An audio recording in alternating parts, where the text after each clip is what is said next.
Vamos a enseñar a descargar el mejor juego de motocross 2016. Vamos.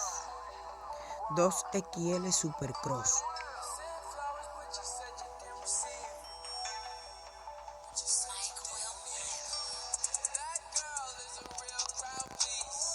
Este es el juego.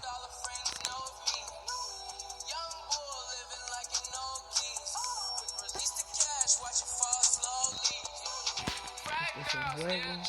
Como podemos ver, aquí tenemos esto. Vamos a jugar de una cosa. Vamos a ponerlo de 2 vueltas.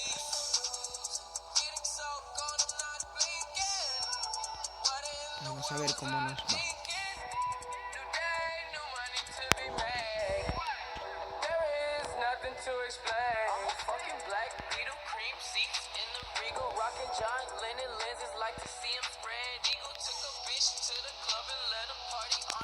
Está yendo bien por ahora. Van a ver que tiene mucho gráfico y todo. Está muy bueno el juego. Como pueden ver, la última vuelta. Vamos a ver quién gana. No soy muy experimentado, pero vamos a ver qué pasa. Por lo menos el segundo lugar vamos a tener. Primero gané. Como podemos ver, aquí tenemos todo libre. Todas las pistas libres. Este es un juego libre que no pueden jugar. Y solo pesa 43.68 megabytes. Como podemos ver acá, tenemos diferentes motos.